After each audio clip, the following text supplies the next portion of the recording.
नमस्कार, स्वागत है आपका ईटी नाउ स्वदेश पर। मैं हूं आपके साथ पूजा त्रिपाठी और आप देख रहे हैं गुड मॉर्निंग स्वदेश। और इस शो में हम आगे आपको बताएंगे सुबह सुबह संकेत कैसे मिल रहे हैं ग्लोबल मार्केट से, और एशियाई बाजारों की शुरुआत भी आपके सामने रखेंगे। साथ ही कल बाजार बंद होने के बाद अहम खबरें कौन कौन सी आई, इसका एक क्विक चेक लेंगे और आपको बताएंगे कि दिन भर उन स्टॉक में किस तरह का एक्शन देखने को मिल सकता है। लेकिन चलिए सबसे पहले शुरुआत करते हैं एशियन मार्केट से। और इस वक्त मजबूत शुरुआत होते हुए दिखाई दे रही है एक्सजेएक्स निफ्टी की।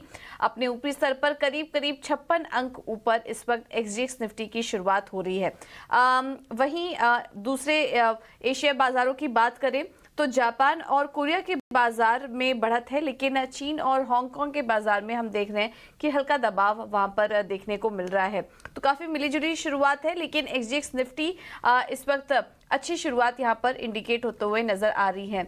इसके अलावा एक और अपडेट आपको दे देते हैं। चाइना में सेंट्रल बैंक की बैठक हुई, जिसमें कि पहली बार रेपो रेट में कटौती देखने को मिली है। वहां पर बैंक की तरफ से 7 दिन का रिवर्स रेपो रेट में ये पहली बार कटौती देखने को मिली है। तो ये एक अपडेट आ रहा है, ये एक बड़ी खबर है, क्योंकि इतने समय से हम देख रहे थे कि वहां पर ब्याज दरों में जो बढ़ोतरी का दौर है, उस बीच चाइना ने इस तरह का निर्णय लिया है, क्योंकि वहां पर इकोनॉमिक हालत काफी कमजोर है, डिफ्लेशन जैसी स्थिति आ रही है। दुनिया भर में महंगाई को लेकर चिंता है, लेकिन चाइना डिफ्लेशन जैसी स्थिति से गुजर रहा है, स्लो डाउन की स्थिति वहां पर बन रही है। इस वजह से चाइना की तरफ से ये फैसला हुआ है और रेट अगस्त के बाद पहली बार हमने देखा कि ब्याज दरों में कटौती का फैसला चीन की तरफ से लिया है। इसका हम आगे एनालिसिस करेंगे, इस खबर के क्या मायने हैं। लेकिन उसके बाद हम देख रहे हैं कि एशियाई बाजारों में शुरुआत फिलहाल अच्छी है और एक्सजेएक्स निफ्टी करीब 56 अंक ऊपर दिखाई दे रहा है। तो ये है अपडेट एशियन मार्केट्स का। लेकिन बाकी ग्लोबल मार्केट को देखेंगे तो वहां से संकेत काफी स्ट्रांग नजर आ रहे हैं। अप्रैल 2022 के बाद S&P 500 और नैस्डैक के अपने ऊपरी स्तर पर कारोबार कर रहे थे। डाउ जोन्स में कल हमने 190 अंकों की बढ़त देखी। काफी सारे स्टॉक स्पेसिफिक एक्शन भी दिखे। टेस्ला के शेयर में लगातार 12वें दिन बढ़त हुई है।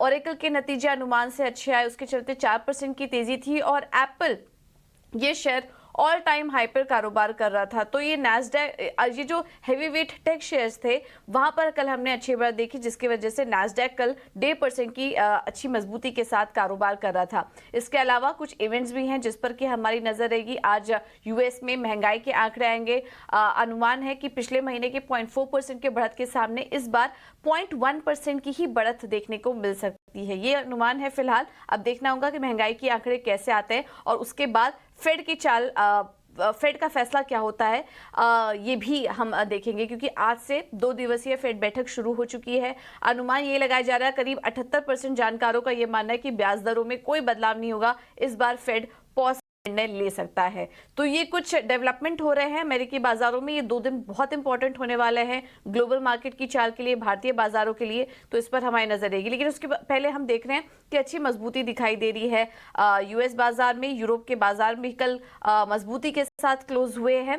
और अगर बाकी बॉन्ड यील्ड्स और कमोडिटी मार्केट भी देखेंगे तो वो भी स्टेबल ही है, दायरे में कारोबार करें। ज्यादा कुछ बदलाव वहां पर नहीं हुआ, क्योंकि अभी फिलहाल नजर जो है वो फेड के फैसले पर ही टिकी हुई है। 3.7% के आसपास बॉन्ड यील्ड्स बरकरार हैं। डॉलर इंडेक्स 103 के पास बरकरार है। सोना निचले एक गिरावट आई थी, लेकिन निचले स्तरों से वहां पर भी संभलने की कोशिश की। कच्चे तेल में हालांकि एक्शन काफी ज्यादा दिखाई दे रहा है, क्योंकि चीन में इस वक्त जिस तरह से स्लो डाउन की बात की जा रही है। इसके अलावा काफी सारे फैक्टर्स हैं। पश्चिमी देशों के साथ परमाणु करार के लिए ईरान तैयार है, इस तरह से ईरान के कमेंट आ रहे हैं। तो सप्लाई बढ़ने की बात की जा रही है, जिसके चलते हमने देखा कि कल कच्चे तेल में भारी गिरावट दिखी, करीब 3% की गिरावट कच्चे तेल में दिखी। हालांकि $72 के आसपास कच्चा तेल संभलते हुए भी नजर आया। लेकिन कच्चे तेल के लिए काफी सारे फैक्टर्स हैं जो कि प्ले आउट कर रहे हैं। अगर इसको छोड़ दें तो बाकी सारे जो संकेत इस वक्त आ रहे हैं वो पॉजिटिव साइड पर ही हैं। और आज भारतीय बाजारों में भी इसको देखते हुए अच्छी शुरुआत यहाँ पर देखने को मिल सकती है। एक बार आपको एफआईआईज और डीआईएस के भी डेटा आपके सामने रखेंगे, उसके बाद हम समझेंगे कि आज इंडियन मार्केट्स में क्या रणनीति अपना के चलनी चाहिए। और एफआईआईज और डीआईएस के आंकड़ों पर नजर डालें तो कैश मार्केट में कल एफआईआईज 626 करोड़ की खरीदारी करके गए, माफ कीजिएगा बिकवाली करके गए हैं। लेकिन वहीं दूसरी तरफ DII ने कैश मार्केट में 1790 करोड़ से ज्यादा की खरीदारी की है। ये कल का आंकड़ा है। इसके अलावा इंडेक्स फ्यूचर की बात करेंगे तो करीब 968 करोड़ की बिकवाली का आंकड़ा यहाँ पर नजर आ रहा है इंडेक्स फ्यूचर में। FIS का इंडेक्स ऑप्शन में मामूली 282 करोड़ की ही बिकवाली का आंकड़ा है। तो आंकड़ा छोटा है, क्वांटम छोटा नजर आ रहा है, ज्यादा कुछ बड़ी बाइंग या सेलिंग देखने को नहीं मिली है। तो नेट जो आंकड़े निकल कर आ रहे हैं वो ठीक ठाक ही हैं और DIS की तरफ से हम देख रहे हैं कि लगातार खरीदारी जारी है। अब इन सबको देखते हुए आज भारतीय बाजारों में क्या करें, एक बार ये भी समझ लेते हैं। और हमारे साथ नितिलेश पावस्कर जुड़ चुके हैं फोन लाइन पर। Nitilesh, thank you so much ET Now स्वदेश को समय देने के लिए। काफी इंपॉर्टेंट रहने वाला है ये 2 दिन ग्लोबल मार्केट के लिए भी और भारतीय बाजारों के लिए भी। ऐसे में हम देख रहे हैं कि इंडियन मार्केट सब अपनी ही रेंज, अपने दायरे में कारोबार कर रहे हैं। क्या आगे भी इसी को सपोर्ट करते हुए नजर आएंगे या फिर कोई बड़ी चाल आप एक्सपेक्ट कर रहे हैं निफ्टी और बैंक निफ्टी में? Good morning ma'am. पहले तो एक चीज कहना चाहूंगा, ये वीक काफी मेक और ब्रेक वाला हो सकता है बुल्स और बियर्स के लिए, दोनों के लिए। तो पहले हमें क्वांटिटी जो है वो कम कर लेनी चाहिए। नीचे में अगर हम लोग देखेंगे तो 18,550 एक इम्पोर्टेंट सपोर्ट है। इसको अगर मार्केट ब्रेक डाउन कर देगा तो 1.5 से 2% का एक डाउनसाइड मोमेंटम खुल सकता है। ऊपर में मार्केट जब तक 18,680 से लेके 18,730 ये लेवल को क्रॉस नहीं करता है तब तक हमें बड़ा अपसाइड नहीं देखने को मिलेगा। लेकिन अगर वो क्रॉस कर देता है ऊपर की साइड का जोन, तो हम वहां पे फिर से एक बार 19,000 का लेवल देख सकते हैं। जो हम लोग लाइफ टाइम की हाई की बात करें तो 19,000 से लेके 19,100 ये लेवल का टारगेट पकड़ के हम लोग चल सकते हैं। कंडीशंस एक ही होंगी, स्ट्रिक्टली स्टॉप लॉस 100 पॉइंट का। अगर ब्रेकडाउन होता है तो भी 100 पॉइंट का स्टॉप लॉस लगाना है, ऊपर में ब्रेकआउट आता है तो भी 100 पॉइंट का स्टॉप लॉस लगाना है। क्वांटिटी को छोटा रखना है क्योंकि वोलेटिलिटी काफी बढ़ सकती है और स्टॉप लॉसेस आपके दोनों साइड के हिट हो सकते हैं। तो क्वांटिटी अगर हम लोग कम करने के बाद अगर जिस साइड का भी मोमेंटम आ जाए उस साइड का हमें क्या करना पड़ेगा, ट्रेड को प्लान करना पड़ेगा। ठीक है। तो क्वांटिटी छोटी रखिए। वॉलेटाइल सेशन हो सकता है आने वाले इस जो बचे हुए दिन हैं इस हफ्ते के, थोड़ा वॉलेटिलिटी यहाँ पर देखने को मिल सकती है क्योंकि काफ़ी सारे इंपॉर्टेंट इवेंट्स लाइनअप हैं। एक एक करके बड़े इकोनॉमिक का डेटा आ रहा है, उस पर बाजार रिएक्ट कर रहा है और कच्चे तेल की भी अपनी चाल चल रही है, उस पर भी हम देख रहे हैं कि मार्केट का रिएक्शन दिख रहा है। इस वजह से ज़्यादा बड़ा यहाँ पर क्वांटम लेके मत चलिए। और अभी फिलहाल जो टारगेट देख रहे हैं नितिलेश निफ्टी के लिए वो है 19,000 का, स्टॉप लॉस लगाइए 18,600 का। लेकिन संभल के ट्रेड करिए। अगर आप एक्सपीरियंस ट्रेडर है तभी ऐसे मार्केट में घुसिए क्योंकि वॉलेटिलिटी एक्सपेक्टेड है, अदरवाइज स्टॉक स्पेसिफिक रणनीति अपना के चलिए। तो नितिलेश, आपकी तरफ से स्टॉक स्पेसिफिक आइडियाज क्या होंगे आज के लिए? तो मेरी तरफ से 2 बाय कॉल्स होंगे और दोनों एक अच्छे लेवल्स के ऊपर ट्रेड कर रहे हैं। टाटा मोटर्स DBR को मैं काफी दिनों से ट्रैक कर रहा हूँ और 301 रुपए के ऊपर अगर ये निकलता है तो हमें क्या करना है, 295 के स्टॉप लॉस के साथ बाइंग ऑर्डर लेना है और 310 से लेके 315 का इमीडिएटली बेसिस के ऊपर 2 से 3 दिन का टारगेट प्लान करना है। और दूसरा जो है वो मेरा BPCL का ट्रेड है। 368 से लेके 370 इस जोन में लेना है। 364 रुपीज का स्ट्रिक्टली स्टॉप लॉस मेंटेन करना है।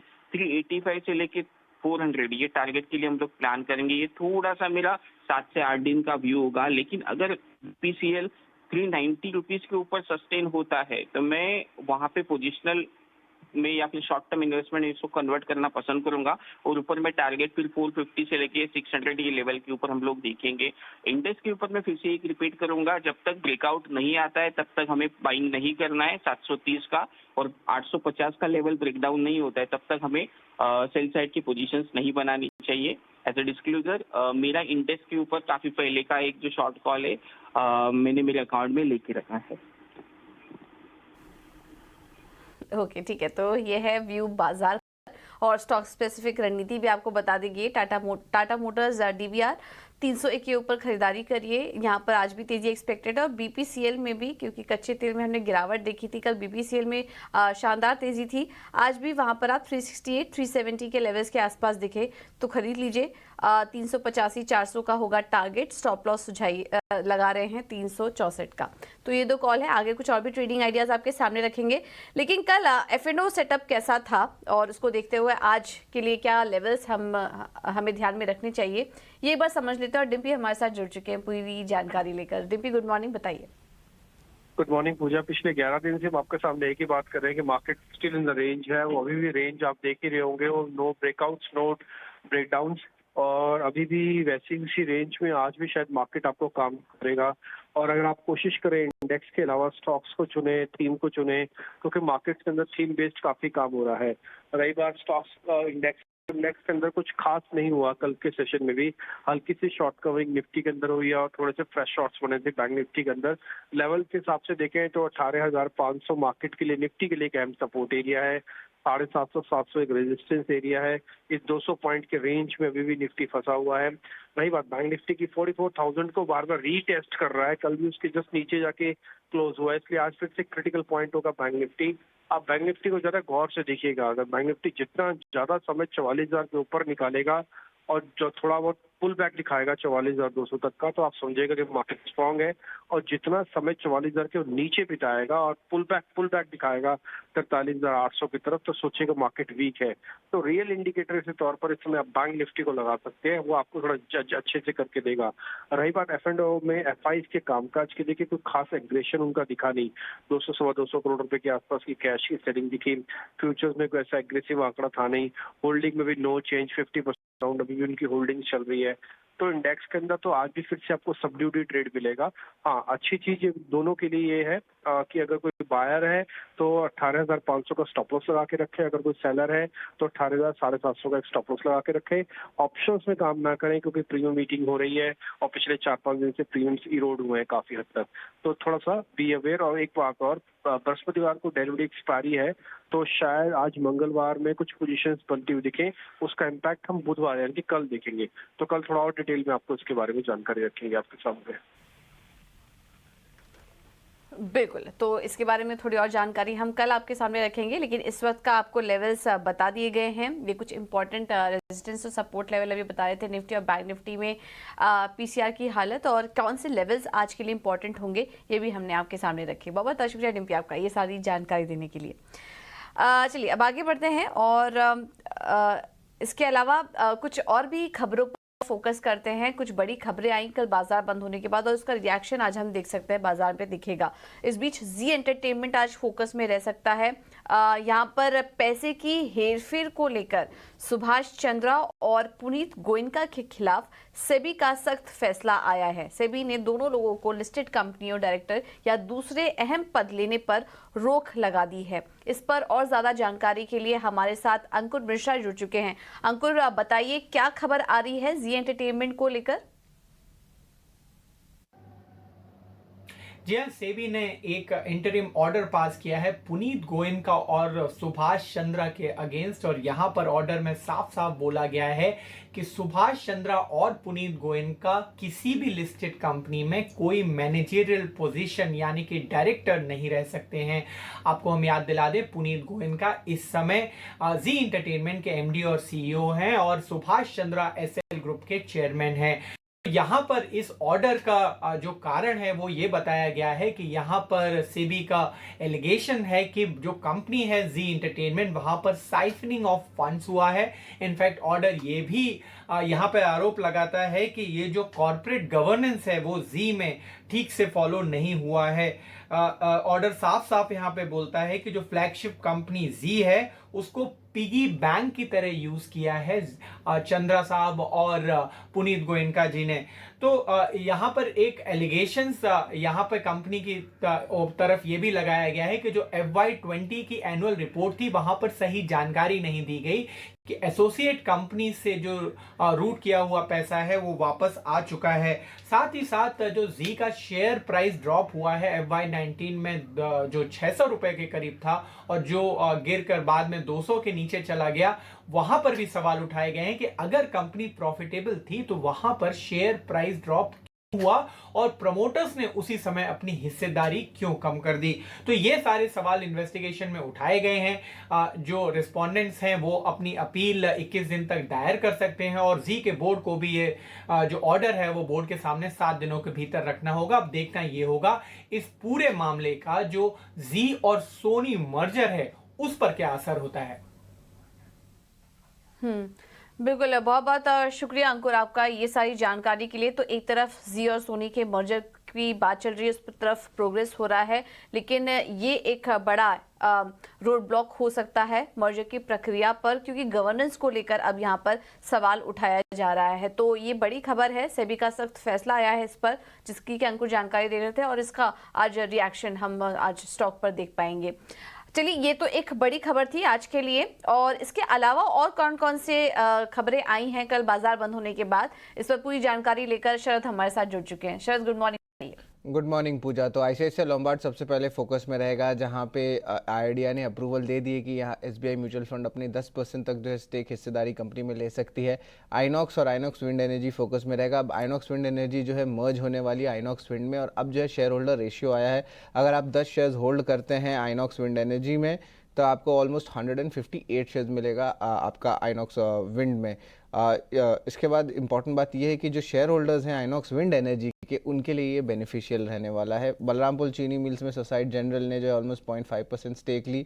मैन इंफ्रा ने भी जो है 39 लाख शेयर्स की जो है बाइंग इसी का फॉरेन एफआई से देखने मिली है। उषा मार्टिन में मोतीलाल ओसवाल म्यूचुअल फंड में बाइंग हुई है। और गो फैशन एक्चुअली बहुत इंपॉर्टेंट है क्योंकि नॉन प्रमोटर सेक्योर कैपिटल पूरा एग्जिट मारा है, 10% स्टेक बेचा है और लगभग 15 गुना रिटर्न्स आए उनके इन्वेस्टमेंट से।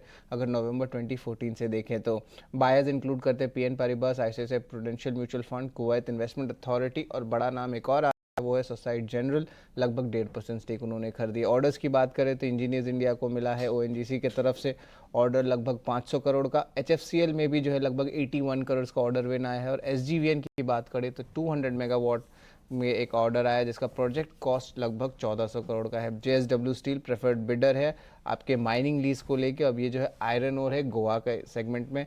और इसके अलावा आरती ड्रग्स में प्रमोटर एक्शन देखने मिला, लगभग 0.31% स्टेक की जो है बिकवाली की है प्रमोटर एम गोगरी ने। और आखिर में मैं बात करूंगा रेट गेन का, जहां पे एबी कैपिटल ने जो है अपनी स्टेक बढ़ाई है 2% से बढ़ा के 5.2% कर दी है। और ये जो एक्विजिशन हुआ था 1 जून को हुआ था। ठीक है, तो ये कुछ ढेर सारी खबरें हैं और इसका पूरा एनालिसिस और इसका क्या रिएक्शन आ सकता है स्टॉक पर, ये भी आपको शरद बता रहे थे। खास करके रडार पर कौन कौन से स्टॉक्स हैं ये बताने के लिए वामाक्षी हमारे साथ जुड़ चुकी हैं। वामाक्षी, गुड मॉर्निंग, बताइए। जी बिल्कुल, शुरुआत करते हैं हम एचयूएल के साथ। गोल्डमैन सैक्स की तरफ से रिपोर्ट आ रही है और वो एक्सपेक्ट कर रहे हैं कि वॉल्यूम ग्रोथ और मार्जिन रिकवरी पीएस को लैग कर सकता है फर्स्ट हाफ ऑफ FY24 में। एचयूएल अपना एड स्पेंड बढ़ा रहे हैं और ये ओवर द मीडियम टर्म एक पॉजिटिव ट्रिगर है ये स्टॉक के लिए। तो ओवरऑल गोल्डमैन सैक्स की तरफ से न्यूट्रल की राय आ रही है। उन्होंने अपना टारगेट प्राइस 2700 से बढ़ाकर 2750 कर दिया है। इसके अलावा कोल इंडिया भी हमारे रेडार पर है। गोल्डमैन सैक्स का कहना है कि उन्होंने अपने FY24 और 25 के EPS अनुमान को 24% और 13% रिस्पेक्टिवली से घटाया है, मेनली हायर वेजेस और लोअर कोल प्राइसेस के चलते। इनफैक्ट वो एक्सपेक्ट कर रहे थे कि पावर डिमांड FY30 से घटने की उम्मीद थी, मगर अब ये उन्होंने 5 साल तक पुश कर दिया है। FY35 से उम्मीद कर रहे हैं कि पावर डिमांड घट सकता है। ओवरऑल गोल्डमैन सैक्स की तरफ से बिकवाली की राय आ रही है कोल इंडिया पर टारगेट प्राइस 180 के साथ। इसके अलावा हीरो मोटोकॉर्प भी हमारे रेडार पर है। नोमिरा की तरफ से रिपोर्ट आ रही है और इनफैक्ट ये एक्सपेक्ट कर रहे हैं कि साइक्लिकल रिकवरी 2 व्हीलर्स के लिए FY24 में एक्सपेक्ट कर रहे हैं। ओवरऑल सक्सेसफुल लॉन्चेस जो नए प्रोडक्ट के होंगे इस पर हमारी नज़र होगी। तो ओवरऑल नोमिरा की तरफ से न्यूट्रल की राय आ रही है हीरो मोटोकॉर्प पर टारगेट प्राइस 2870 के साथ। और आखिर में हम फोकस करेंगे पूरे सीमेंट पैक पर। मैक्वारी की तरफ से रिपोर्ट आ रही है। इनका कहना है कि मजबूत डिमांड मोमेंटम सस्टेन होता हुआ नजर आ रहा है। एनर्जी कॉस्ट डिफ्लेशन के चलते मार्जिन विजिबिलिटी नजर आ रही है। ओवरऑल अल्ट्राटेक सीमेंट इनका टॉप पिक है और अंबुजा और दालमिया पर इनकी तरफ से आउट परफॉर्म की राय है। श्री सीमेंट, एसीसी और रैम्को पर हालांकि इनकी तरफ से न्यूट्रल की राय है, मगर एक इंपॉर्टेंट फैक्टर है कि ब्रोकरेज हाउस ने सारे ही सीमेंट स्टॉक्स पर अपना टारगेट प्राइस बढ़ा दिया है।